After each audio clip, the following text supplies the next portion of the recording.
सुप्रभात बच्चों। आज की हिंदी की ऑनलाइन कक्षा में हम आपकी पाठ्य पुस्तक खुलते पंख का पाठ 7 साहसी सलोनी पढ़ने जा रहे हैं। यह एक ऐसी साहसी लड़की की कहानी है जिसने अपनी समझदारी से गांव वालों को सही दिशा दिखाई। तो चलिए पढ़ते हैं पाठ 7 साहसी सलोनी, पृष्ठ 42 यानी कि 42। जंगल के पास वाले गांव में सलोनी अपनी माँ के साथ रहती थी। सलोनी की माँ मिट्टी के बर्तन और मूर्तियाँ बनाती थी। स्कूल से लौटकर सलोनी भी अपनी माँ की सहायता करती थी। उसे मूर्तियों को रंगने में बड़ा आनंद आता था। सप्ताह में एक दिन सलोनी की माँ मूर्तियाँ लेकर शहर जाती थी। तो बच्चों, एक लड़की थी सलोनी जो जंगल के पास वाले गांव में अपनी माँ के साथ रहती थी। सलोनी की माँ मिट्टी के बर्तन और मूर्तियाँ बनाती थी और इस कार्य में सलोनी भी अपनी माँ की सहायता यानी कि मदद करती थी, क्योंकि उसे मूर्तियों को रंगने में बहुत ही आनंद यानी कि खुशी होती थी। सप्ताह में एक दिन सलोनी की माँ उन मूर्तियों को लेकर शहर जाती थी। गांव में अधिकतर कारीगर और दस्तकार रहते थे। उनका शहर आना जाना लगा रहता था। वे सभी जंगल के रास्ते ही जाते थे, क्योंकि जंगल के रास्ते से शहर पहुंचने में बहुत कम समय लगता था। बच्चों, उस गांव में जितने भी लोग रहते थे वे अधिकतर यानी कि ज़्यादातर कारीगर या दस्तकार थे। दस्तकार उन्हें कहते हैं जो हाथ से काम करते हैं, यानी कि हाथ से बनी वस्तुओं को बनाकर बेचते हैं, जैसे कि मिट्टी के बर्तन बनाना। और इस कार्य के लिए उनका शहर आना जाना लगा रहता था, क्योंकि उन्हें जंगल के रास्ते शहर पहुंचने में कम समय लगता था, इसलिए वे जंगल के रास्ते ही जाया करते थे। एक दिन रात के समय अचानक जंगल की ओर से घंटा बजने की आवाज़ आने लगी। गांव वाले नींद से उठकर बैठ गए। सब हैरान थे कि जंगल में कौन घंटा बजा रहा है। किसी को कुछ समझ न आया। एक रात की बात है कि अचानक जंगल से घंटा बजने की आवाज़ें आने लगी। ये आवाज़ सुन के गाँव वाले नींद से उठकर बैठ गए। वे सब हैरान यानी कि आश्चर्यचकित थे कि इतनी रात को जंगल में घंटा कौन बजा रहा है, लेकिन उनको ये समझ में नहीं आया। अगले दिन दोपहर में भी कुछ कुछ घंटे की आवाज़ें सुनाई दी। रात को घंटे की आवाज़ बड़ी स्पष्ट सुनाई देने लगी। गांव वाले डर गए। एक व्यक्ति बोला, जंगल में अवश्य कोई भूत आ गया है। घंटा बजने की आवाज़ अक्सर सुनाई देने लगी। जंगल में भूत होने की बात सबके मन में बैठ गई। किसी ने हिम्मत नहीं की कि जंगल में जाकर पता लगाए। अगले दिन वही घंटे की आवाज़ जो थी दोपहर के समय में फिर से सुनाई देना शुरू हो गई, और रात को उसी घंटे की जो आवाज़ थी बड़ी स्पष्ट स्पष्ट यानी कि साफ सुनाई देने लगी। और ये सब सुनकर जो गांव वाले थे वह डर गए। उनमें से ही एक व्यक्ति बोला कि ज़रूर जंगल में कोई भूत आ गया है। और अब उन्हें ये घंटे बजने की आवाज़ें अक्सर सुनाई देने लगी, और सभी गांव वालों के मन में ये बात बैठ गई कि जंगल में कोई भूत है। लेकिन किसी ने भी हिम्मत यानी कि साहस नहीं किया कि वह जंगल में जाएं और पता लगाएं कि वाकई में भूत है भी या नहीं। धीरे धीरे लोगों ने भूत के डर से जंगल में जाना बंद कर दिया। सलोनी की माँ भी जंगल से मिट्टी लेने जाने में घबराने लगी। लेकिन सलोनी एक समझदार, निडर और साहसी लड़की थी। उसे भूतों में बिल्कुल विश्वास नहीं था। उसने गांव वालों को समझाया कि भूत वूत कुछ नहीं होते, लेकिन किसी ने उसकी बातों पर ध्यान नहीं दिया। अब भूत के डर से धीरे धीरे लोगों ने जंगल में जाना ही बंद कर दिया। सलोनी की माँ भी मिट्टी के बर्तन बनाने के लिए, मिट्टी लेने के लिए जंगल जाया करती थी, लेकिन अब वह भी जंगल जाने से घबराने लगी।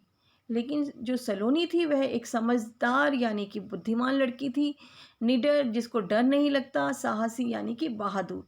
वह बुद्धिमान भी थी, जो डरे ना और जो बहादुर है वैसी लड़की थी सलोनी। और वह भूतों पर बिल्कुल भी विश्वास यानी कि यकीन यानी कि भरोसा नहीं करती थी। उसने कोशिश की कि वह गांव वालों को समझाए कि भूत वूत कुछ नहीं होते, लेकिन किसी ने भी उसकी बात पर ध्यान नहीं दिया। जंगल के बाहर से चक्कर लगाकर शहर जाने में गांव वालों को कठिनाई होने लगी। उनके काम धंधे पर भी असर पड़ने लगा। एक दिन सलोनी की माँ की तबीयत ठीक नहीं थी। सलोनी ने कहा, माँ, आज मैं मूर्तियाँ लेकर शहर चली जाती हूँ।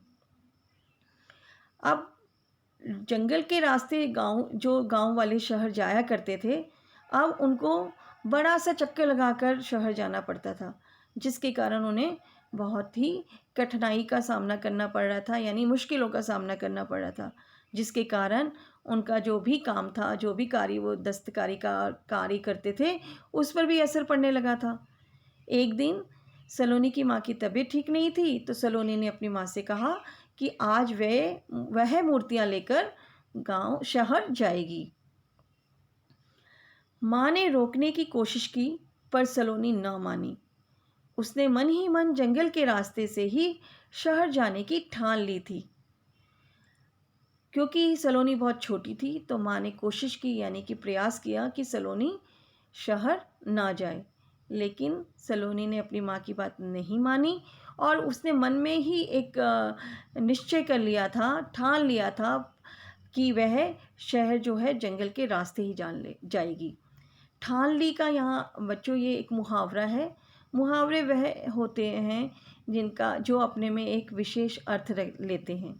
तो यहाँ ठान ली का मतलब है कि उसने पक्का इरादा कर लिया था। सलोनी बड़ी सावधानी से मूर्तियों का टोकरा लिए जा रही थी। तभी उसे बंदरों की खों खों सुनाई दी और घंटे की आवाज़ भी आने लगी। सलोनी ने मूर्तियों का टोकरा उठाया और बड़ी सावधानी से वह जाने लगी। तभी उसे रास्ते में बंदरों की खों खों सुनाई दी। खों खों मतलब बंदरों के बोलने की आवाज़, और साथ में उसे घंटे की भी आवाज़ आने लगी। सलोनी थोड़ा घबरा गई, लेकिन वह हिम्मत करके आवाज़ की दिशा में बढ़ने लगी। वहाँ का दृश्य देखकर सलोनी की हंसी छूट पड़ी। एक पेड़ पर एक घंटा लटका था और बंदर उछल कूद कर रहे थे। इससे घंटा हिल रहा था और बज रहा था। बंदर शायद किसी आते जाते राहगीर का घंटा उठा लाए थे।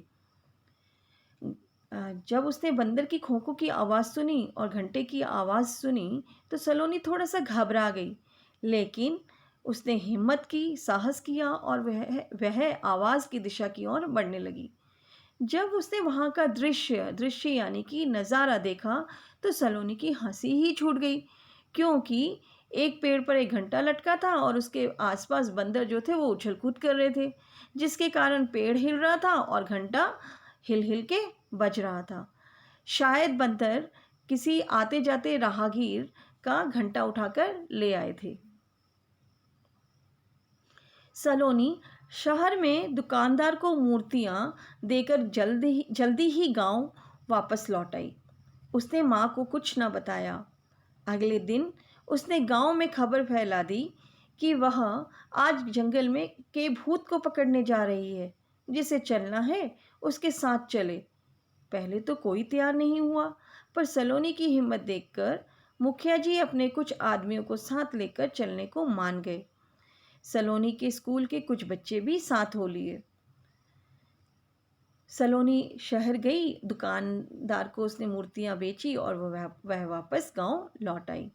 और इसके जंगल में उसने क्या देखा था उसके बारे में उसने माँ को कुछ भी नहीं बताया। अगले दिन उसने पूरे गांव में खबर फैला दी कि वह जंगल में भूत पकड़ने जा रही है। जिसको भी उसके साथ चलना है वह चले।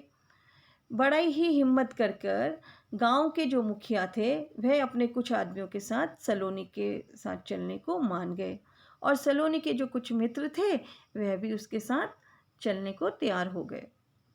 सलोनी आगे आगे और पीछे पीछे मुखिया और बच्चे। अभी थोड़ा ही आगे गए थे कि घंटे की आवाज़ें आने लगीं। मुखिया जी और उनके आदमियों के चेहरों पर हवाइयाँ उड़ने लगीं, पर सलोनी निडर आगे बढ़ती गई। बच्चे शोर मचाने लगे, सलोनी कहाँ है भूत? अब सलोनी आगे आगे चल रही थी, पीछे पीछे मुखिया और बच्चे। थोड़ा ही वह आगे गए थे तो उन्हें घंटे की आवाज़ें सुनाई देने लगी।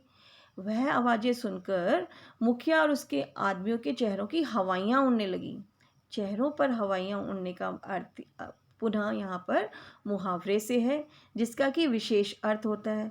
इसका अर्थ है कि वह लोग बहुत ज़्यादा घबरा गए, लेकिन जो सलोनी थी वह निडर ही आगे बढ़ती गई। अब बच्चे शोर मचाने लगे कि सलोनी बताओ कि भूत कहाँ है? अभी दिखाती हूँ, सलोनी ने कहा। पेड़ की ओर इशारा करते हुए सलोनी बोली, वह देखो कितने सारे भूत। अरे ये तो बंदर हैं, कहकर बच्चे हंसने लगे। सलोनी ने पेड़ की तरफ इशारा किया और बोला कि देखो कितने सारे भूत हैं। जब बच्चों ने ये देखा तो वह हंसने लगे और कहने लगे, अरे ये तो बंदर हैं। मुखिया जी वह देखिए पेड़ पर लटका घंटे वाला भूत, सलोनी ने पलटकर कहा। मुखिया जी ने सामने का नज़ारा देखा तो उन्हें बात समझते देर न लगी। वे भी खिलखिलाकर हंस पड़े। मुखिया जी के आदमी भी हंसने लगे। वे बोले, यह तो घंटे वाला भूत नहीं बल्कि हंसाने वाला भूत निकला। अब जब वो आगे बढ़े तो सलोनी ने मुखिया जी को कहा कि देखिए ये है पेड़ पे लटका घंटे वाला भूत। जब मुखिया जी ने सामने का नज़ारा यानी कि दृश्य देखा तो उन्हें सारी बात समझ में आ गई और वे खिलखिलाकर हंस पड़े। मुखिया जी के साथ साथ उनके जो आदमी आए थे वह भी हंसने लगे और सब मिलकर बोलने लगे, अरे ये तो घंटे वाला भूत नहीं बल्कि हंसाने वाला भूत निकला, ये तो हंसाने वाला भूत है। तो देखा बच्चों किस प्रकार सलोनी ने अपनी समझदारी और अपनी सूझबूझ से गांव वालों को यह समझाया कि भूत वूत कुछ नहीं होता है। तो चलिए अब हम कुछ शब्दार्थ और मुहावरे जानें। आनंद, आनंद का अर्थ होता है खुशी, प्रसन्नता। दस्तकार, दस्तकार उन व्यक्ति को कहते हैं जो हाथ से काम करके वस्तुएं बनाते हैं। स्पष्ट, स्पष्ट का अर्थ है साफ।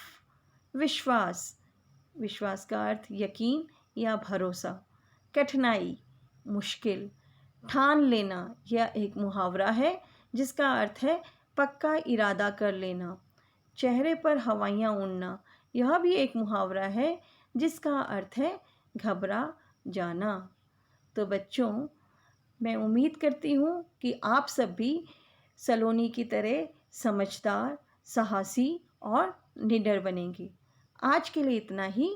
धन्यवाद।